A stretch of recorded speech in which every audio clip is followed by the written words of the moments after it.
அகில மீடியா நேயர்களுக்கு வணக்கம். இன்றைய உலகத்தின் முக்கிய செய்திகள். முதலில் தலைப்புச் செய்திகள். குண்டுவெடிப்பு சத்தங்கள். ஈரானின் பலமாயுத பொறுப்பில் அலி கமேனியின் மகன். தாக்கப்பட்டு அமெரிக்காவின் மிக பெரும் ராணுவ தளம். கட்டாரில் மோசமடையும் நிலவரம். தாக்குதல்கள் தொடர்ந்தால் பொருளாதார முக்கியத்துவம் வாய்ந்த இடங்கள் மீது கை வைப்போம். ஈரான் அதிரடி. ஈரான் மீதான தாக்குதலை உடன் நிறுத்துங்கள். இஸ்ரேலிடம் பொங்கி எழுந்த சீனா. சவுதி அரேபியாவில் CIA தளத்தை தாக்கிய ஈரான். ஈரானின் அடுத்தடுத்த ஏவுகணை தாக்குதலினால் பதற்றம். பதுங்கு குழிகளுக்குள் மக்கள். இரவோடு இரவாக குறிவைத்து குண்டுவீச்சு தாக்குதல். அதிகரிக்கும் பலி எண்ணிக்கை. அயதுல்லா அலி கமேனி உடல் மசாத் நகரில் அடக்கம். சவுதி அரேபியா குவைத்தை தொடர்ந்து துபாயில் அமெரிக்க தூதரகம் மீது ட்ரோன் தாக்குதல். இஸ்ரேல் ஈரானுக்கிடையில் வெடித்த பலத்த மோதல். கொத்து கொத்தாக செத்து விழும் மக்கள். தொடர்பென விரிவான செய்திகள். மத்திய கிழக்கில் பதற்ற நிலை தொடர்ந்து வரும் நிலையில் ஈரானின் உச்சபட்ச தலைவராக மறைந்த அயதுல்லா அலி கமேனியின் மகன் முஜ்தபா கமேனி தேர்வு செய்யப்பட்டுள்ளதாக ஈரான் நாட்டு ஊடகங்களை சுட்டிக்காட்டி தகவல் வெளியாகியுள்ளது. மத்திய கிழக்கில் இப்போது உச்சகட்ட பதற்றம் ஏற்பட்டுள்ளது. அணு ஆயுத விவகாரம் தொடர்பாக உடன்பாடு எட்டப்படாததால் இஸ்ரேலும் அமெரிக்காவும் இணைந்து ஈரான் மீது தாக்குதல் நடத்தியது. 5வது நாளாக இன்றும் இந்த மோதல் தொடர்கிறது. கமேனியின் இந்த எதிர்பாராத மரணத்தால் கொந்தளித்த ஈரான் ராணுவம் இஸ்ரேலை குறிவைத்து தொடர்ந்து தாக்குதல் நடத்தி வருகிறது. மேலும் மத்திய கிழக்கில் உள்ள பிற அமெரிக்க ராணுவ முகாம்களை குறிவைத்து ஈரான் தாக்குதல் நடத்தி வருகிறது. இதற்கு நடுவே ஈரானின் புதிய உச்ச தலைவர் யார் என்பதிலும் குழப்பம் ஏற்பட்டது. அந்த நாட்டில் உள்ள நிபுணர்களை சபையை புதிய உச்ச தலைவரை தேர்வு செய்யும்.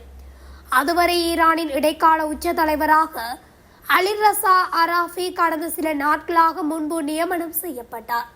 இப்போது அந்நாட்டின் வல்லுநர் சபை புதிய உச்சபட்ச தலைவரை தெரிவு செய்துள்ளது.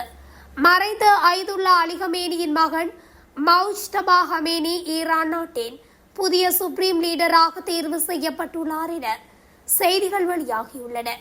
56 வயதான முஜ்தபா அலி கமேனியின் 2வது மகன் ஆவார். நீண்ட காலமாகவே கமேனியின் வாரிசாக இவர் கருதப்பட்டு வந்த சூழலில் அவரது நியமனம் அரசியல் ரீதியாக முக்கியத்துவம் வாய்ந்ததாக பார்க்கப்படுகிறது. ஆனால் இந்த விடயத்தை இன்னும் அதிகாரப்பூர்வமாக ஈரான் அரசு உறுதிப்படுத்தவில்லை. மத்திய கிழக்கில் உள்ள மிகப்பெரிய அமெரிக்க ராணுவ தளமான அல் உசைட் விமான தளம் மீது ஈரானிய ஏவுகணை ஒன்று தாக்கியுள்ள போதிலும் உயிர் சேதங்கள் எதுவும் ஏற்படவில்லை என்று கட்டார் தெரிவித்துள்ளது. ஈரானில் இருந்து தமது நாட்டுக்கு ஏவப்பட்ட மற்றொரு ஏவுகணையை தாம் வெற்றிகரமாக வழிமறித்துள்ளதாக கட்டார் பாதுகாப்பு அமைச்சர் குறிப்பிட்டுள்ளது.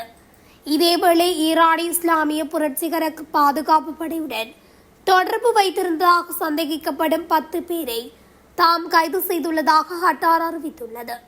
கட்டாரில் IRGC சார்பாக செயற்படுவதாக கருதப்படும் 2 குழுக்களை அதிகாரிகள் கைது செய்துள்ளதாக அந்நாட்டு அரசு செய்தி நிறுவனம் குறிப்பிட்டுள்ளது.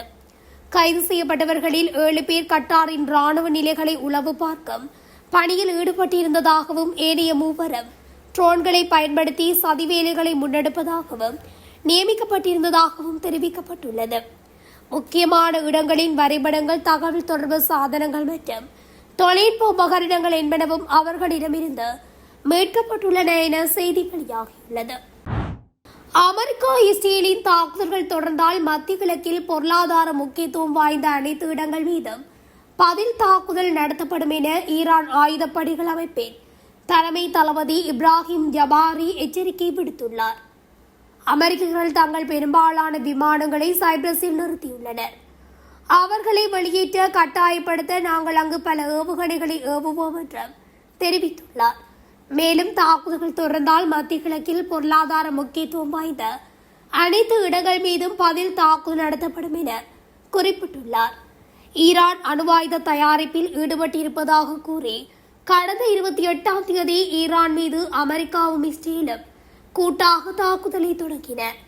ஈரான் தலைநகர் தெஹ்ரானில் இரு நாட்டு படைகளும் நடத்திய சரமாரி தாக்குதலில் ஈரான் உச்சபட்ச தலைவர் ஐதுல்லா அலி ஹமேனியும் அவருடைய குடும்பத்தினரும் பலியானார்கள்.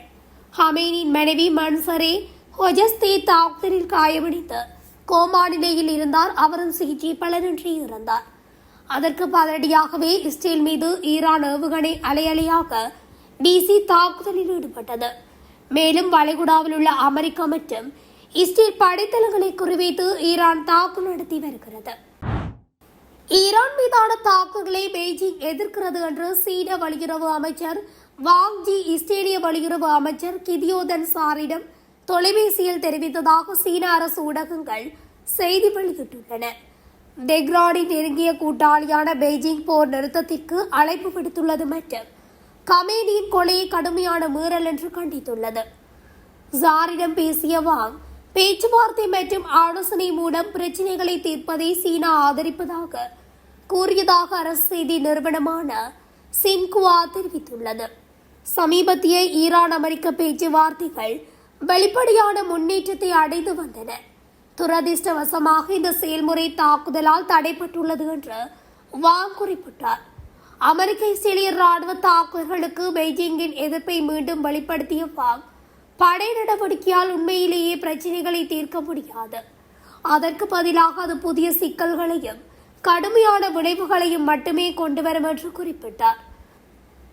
மோதல் மேலும் பரவுவதையும் கட்டுப்பாட்டை மீறுவதையும் தடுக்க ராணுவ நடவடிக்கைகளை உடனடியாக நிறுத்த வேண்டும் என்று அவர் மேலும் வலியுறுத்தியுள்ளார். சவுதி அரேபியாவில் உள்ள அமெரிக்க தூதரகத்தில் உள்ள CIA நிலையத்தை ஈரான் தாக்கியுள்ளது. மத்திய கிழக்கில் போர் பதற்றம் நிலவும் சூழலில் சவுதி அரேபியாவில் ஈரான் தாக்குதல் ஒன்றை நடத்தியுள்ளது. அங்கு அமெரிக்க தூதரகத்தில் உள்ள CIA நிலையம் தாக்கப்பட்டுள்ளது. இஸ்லாமிய ஆட்சிக்கு எதிரான கிளர்ச்சிக்காக போராளிகளுக்கு ஆயுதம் வழங்குவதற்காக இந்த தாக்குதல் நடந்ததாக கூறப்படுகிறது. ரியாத்தில் உள்ள தூதரக வளாகத்தில் இருந்து ட்ரோன்கள் தாக்கியதை அமெரிக்க மற்றும் சவுதி அரசாங்கங்கள் உறுதிப்படுத்தினாலும் CIA தளம் பாதிக்கப்பட்ட விவகாரத்தை ரகசியமாக வைத்துள்ளது. மேலும் அங்கு பணியாற்றிய வீரர்களுக்கு காயம் ஏற்பட்டதாக இதுவரை அதிகாரப்பூர்வ தகவல்கள் வெளியாகவில்லை. ஆனால் ஈரான் இதுவரை நடத்திய அதிரடி ராணுவ தாக்குதல்களுக்கு மத்தியில் அமெரிக்காவின் ராணுவ வீரர்கள் பலர் உயிரிழந்துள்ளதாகவும் தெரிவிக்கப்படுகின்றது. இதன்படி அமெரிக்காவில் 1000க்கும் மேற்பட்ட ராணுவத்தினர் உயிரிழந்துள்ளதாக தெரிவிக்கும் நிலையில் இதனை அமெரிக்கா மறைத்து வருகின்றமையும் குறிப்பிடத்தக்கது. மத்திய கிழக்கில் யுத்தம் தீவிரமடைந்துள்ள நிலையில் இஸ்ரேலின் பல பகுதிகளை இலக்கு வைத்து ஈரான் பாரியதொரு ஏவுகணை தாக்குதல்களை நடத்தியுள்ளது. இதன் காரணமாக இஸ்ரேல் முழுவதும் பதற்றமான சூழல் நிலவுவதுடன் மக்கள் பாதுகாப்பான இடங்களை நோக்கி விரைந்துள்ளனர். இஸ்ரேலிய உள்நாட்டு பாதுகாப்பு பிரிவினரால் இஸ்ரேலியர்களின் தொலைபேசிகளுக்கு குறுஞ்செய்திகள் அனுப்பப்பட்டுள்ளதாகவும் செய்திகள் தெரிவிக்கின்றன. நாட்டின் மத்திய மற்றும் வடக்கு பகுதிகள் உள்ளிட்ட பெரும்பாலான இடங்களில் மக்கள் உடனடியாக பதுங்கு குழிகளுக்கு செல்லுமாறு அறிவுறுத்தப்பட்டுள்ளனர். ஈரானில் இருந்து மேலும் ஏவுகணைகள் ஏவப்படும் என்று இஸ்ரேல் எச்சரிக்கை விடுத்துள்ளது. ஈரானில் இருந்து ஏவுகணைகள் ஏவப்பட்டுள்ளதாகவும் பாதுகாப்பு அமைப்புகள் அச்சுறுத்தலை தடுக்க செயல்பட்டு வருவதாகவும் தெரிவிக்கப்படுகிறது. பொதுமக்கள் பாதுகாப்பு முகாம்களுக்குள் நுழைந்து புதிய அறிவிப்பு வெளியாகும் வரை அந்த இடத்திலேயே இருக்குமாறு கேட்டுக் கொள்ளப்பட்டுள்ளதாக ராணுவம் தெரிவித்துள்ளது. ஈரானின் இரவிரவான அதிரடி தாக்குதலினால் நெதஞ்சாகவும் பதுங்கு குழிக்குள் மறைந்திருப்பதாகவும் செய்திகள் வெளியாகியுள்ளன. ஈரானின் அடுத்தடுத்த ஏவுகணை தாக்குதலினால் இஸ்ரேலின் தலைநகரம் முற்றாக தரைமட்டமாக்கப்பட்டுள்ளதாகவும் தெரிவிக்கப்படுகின்றது. அங்குள்ள உயிரிழப்புகளின் எண்ணிக்கையை இஸ்ரேல் மறைத்து வருகின்றமையும் குறிப்பிடத்தக்கது. இஸ்ரேலிய படைகள் பெய்ரூட்டின் ஒரு பகுதியாக இருக்கும் ஹஸ்மியே மற்றும் பாப்தாவின் எல்லையில் உள்ள ஒரு பகுதியில் குண்டுவீச்சு நடத்தியுள்ளது. நாடு முழுவதும் விடிய விடிய தாக்குதல் நடந்ததுடன் எச்சரிக்கையும் இல்லாமல் நடந்துள்ளதாகவும் இது ஒரு படுகொலை முயற்சி தாக்குதலாக இருக்கலாம் என்பதை குறிப்பதாகவும் தெரிவிக்கப்பட்டுள்ளது. இந்த தாக்குதல் ஹோட்டலை குறிவைத்து மேற்கொள்ளப்பட்டதுடன் மேலும் உயிரிழப்புகளை உறுதிப்படுத்த முடியாத நிலை ஏற்பட்டுள்ளது. அரமவுலியில் உள்ள ஒரு குடியிருப்பு கட்டிடத்தின் மீதும் தெற்கே சதியாத் என்ற கிராமத்தில் மற்றொரு தாக்குதலும் நடத்தப்பட்டதில் 6 பேர் கொல்லப்பட்டதாகவும் 8 பேர் காயமடைந்ததாகவும் லெபனான் உறுதிப்படுத்தியுள்ளது. சிரியா எல்லைக்கு அருகிலுள்ள கிழக்கு நகரமான பால்பெக்கில் மற்றொரு தாக்குதல் நடத்தப்பட்டுள்ளது. இது ஒரு குடியிருப்பு கட்டிடத்தை குறிவைத்து தாக்கப்பட்டுள்ளதுடன் இதுவரை குறைந்தது 4 பேர் தாக்குதலில் கொல்லப்பட்டுள்ளதாகவும் மேலும் 11 பேர் காயமடைந்துள்ளதாகவும் தெரிவிக்கப்படுகிறது. அமெரிக்கா இஸ்ரேல் தாக்குதலில் கொல்லப்பட்ட ஐதுல்லா அலி கமேனி உடல் அடக்கம் ஈரானின் புனித நகரமான மசாத்தில் நடைபெறும் என்று அறிவிக்கப்பட்டுள்ளது. ஹமேனியின் மறைவுக்கு இரங்கல் தெரிவிக்க ஈரான் முழுவதிலும் 2 லட்சக்கணக்கான மக்கள் மசாத் நகரில் திரண்டனர். ஈரானின் உயர்மட்ட தலைவர்கள், ராணுவ அதிகாரிகள், வெளிநாட்டு தூதர்கள் முன்னிலையில் முழு அரசு மரியாதையுடன் இறுதிச் சடங்குகள் நடைபெற்றன. மேலும் தலைநகர் தெஹ்ரானில் ஐதுல்லா அலி கமேனிக்கு ஒரு பெரிய பிரியாவிடை விழா நடைபெறும் என்று ஈரானின் புரட்சிகர காவல்படை தெரிவித்துள்ளது. ஆனால் உடல் அடக்கம் செய்யப்படும் திகதி குறித்து தெரிவிக்கப்படவில்லை. அமெரிக்க இஸ்ரேல் தாக்குதலுக்கு பதிலடியாக ஈரான் தாக்குதல் நடத்தி வருகிறது. வளைகுடா நாடுகளில் உள்ள அமெரிக்க ராணுவ தளங்கள், தூதரகம் மீதும் இஸ்ரேல் மீதும் ட்ரோன் ஏவுகணைகளை வீசி ஈரான் தாக்குதல் தொடுத்து வருகிறது. சவுதி அரேபியா, குவைட்டில் அமெரிக்க தூதரகங்கள் மீதும் ட்ரோன் தாக்குதல்கள் நடத்தப்பட்டன. இந்த நிலையில் துபாயில் உள்ள அமெரிக்க தூதரகம் மீதும் ட்ரோன் தாக்குதல் நடத்தப்பட்டது. இதில் தூதரக கட்டிடத்தில் தீப்பிழம்பு, கரும்புகை எழும்பியது. உடனே தீயணைப்பு வீரர்கள் விரைந்து சென்று தீயை அணைத்தனர். இது தொடர்பாக அமெரிக்க வெளியுறவுத்துறை அமைச்சர் ரூபியோ கூறும்போது, துபாயில் உள்ள அமெரிக்க தூதரகம் அருகே ட்ரோன் தாக்குதல் நடத்தப்பட்டதும் உறுதியாகியுள்ளதாக அவர் தெரிவித்துள்ளார். சவுதி அரேபியாவின் ரியாட் நகரில் அமெரிக்க தூதரக வளாகத்திற்குள்ளும் அமெரிக்காவின் உளவுத்துறை நிலையம் மீதும் ட்ரோன் தாக்குதல் நடத்தப்பட்டது. மத்திய கிழக்கில் அமெரிக்காவின் மிகப்பெரிய ராணுவ தளமான அல் உதைத் விமானப்படை தளம் கத்தார் நாட்டின் தலைநகர் தோகாவின் தென்மேற்கே அமைந்துள்ளது. இந்த விமானப்படை தளம் மீதும் ஏவுகணைகளை வீசி ட்ரோன் தாக்குதல் நடத்தியுள்ளது. துபாயிலும் தாக்குதல்கள் நடத்தப்பட்டுள்ளன. ஹத்தாரின் ராஸ் லபான் மஸ்ஜித்தில் உள்ள மின்சக்தி நிலையங்கள் மீதும் ட்ரோன் தாக்குதல் நடத்தப்பட்டன. பஹ்ரைன் முழுவதும் இன்று அதிகாலை முதல் வான்வழி தாக்குதல் அபாய ஒலிகள் எழுப்பப்பட்டன. வளைகுடா நாடுகள் மீதான தனது தாக்குதலை ஈரான் தொடர்ந்து தீவிரப்படுத்தி வருகிறது.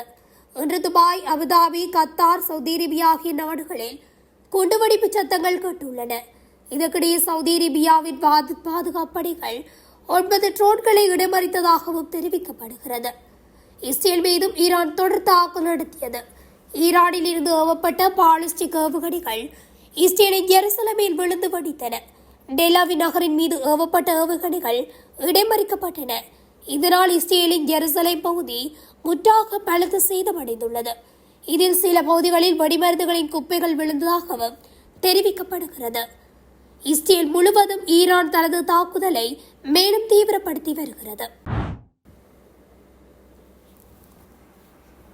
மத்திய கிழக்கில் போர் பதற்றம் தீவிரமடைந்து வரும் நிலையில் அமெரிக்கா மற்றும் இஸ்ரேல் தொடங்கிய தாக்குதலுக்கு பின்னர் இதுவரை ஈரானில் 787 பேர் உயிரிழந்துள்ளதாக தெரிவிக்கப்படுகின்றது. நாட்டின் பல்வேறு பகுதிகளில் பரவலாக தாக்குதல் நடத்தப்பட்டுள்ளதாகவும் உயிரிழப்புகள் தொடர்ந்து அதிகரித்து வருவதாகவும் தெரிவிக்கப்படுகின்றது. அமெரிக்கா மற்றும் இஸ்ரேல் இணைந்து நடத்திய தாக்குதலில் ஈரான் முழுவதும் 153 நகரங்கள் பாதிக்கப்பட்டுள்ளன.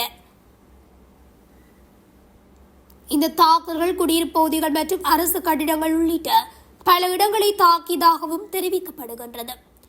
ஆனால் ஈரான், அமெரிக்கா, இஸ்ரேல் ராணுவ தளங்களை குறிவைத்து ஈரானின் அதிரடி தாக்குதல் நடைபெற்று வருகின்றமை குறிப்பிடத்தக்கது. இதுவரை ஈரான் நடத்திய தாக்குதலில் 1000க்கும் மேற்பட்ட அமெரிக்க ராணுவ வீரர்கள் உயிரிழந்திருக்கலாம் என்று சொல்லப்படுகின்றது. ஈரான் இன்னும் அதிகமான வீரியத்துடன் அமெரிக்கா, இஸ்ரேல் மீது தாக்குதல் நடத்தும் என்று தெரிவித்துள்ளது. இத்துடன் அகில மீடியாவின் இன்றைய உலகத்தின் முக்கிய செய்திகள் நிறைவடைகின்றன. தொடர்ச்சியாக செய்திகளை அறிந்து கொள்ள அகில மீடியா ஊடகத்துடன் இணைந்திருங்கள். நன்றி, வணக்கம்.